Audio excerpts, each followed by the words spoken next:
நேர்களே, இது கடுகெண்ணெய். கடுகெண்ணெய் வந்து ரொம்ப எல்லாம் மருத்துவ குணம் படைச்சது.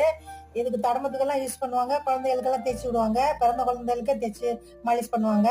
இதை என்ன செய்யணும்னா, நம்ம குளிக்கும் போது ஏதோ சோப் போட்டு ஒரு வண்டி சோப் போட்டு நிறையா வச்சுட்டு நம்ம குளிக்கிறோம் இல்லையா, அந்த மாதிரி இல்லாமல் வாரத்தில் ஒரு 5 நாள் 6 நாள் இந்த எண்ணெயை தேய்ச்சி லேசாக தேய்க்கணும். தேய்ச்சிட்டு இந்த மாதிரி பிளாஸ்டிக் டப்பாவில் வச்சுட்டு இந்த லேசாக எண்ணெயை லேசாக தேய்க்கணும். இந்த மாதிரி தேய்க்கணும். இந்த மாதிரி தேய்ச்சி எல்லாம் உடம்புல தேய்ச்சிட்டு இப்படி பூரா உடம்புல தேய்ச்சிட்டு அப்படியே குளிக்கணும். குளிச்சாலே இது பாருங்க, என் தோல் பளபளன்னு ஆயிரும். ப்ளஸ் கலர் வரும், தோலில் கலர் வரும்.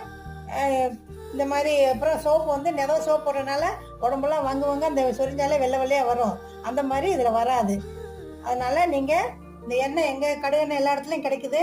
இந்த மாதிரி வாங்கி வச்சுட்டு நீங்கள் சோப்புக்கு பதிலாக இது யூஸ் பண்ணுங்கள். சோப்பு வாரத்தில் ஒரு நாள் யூஸ்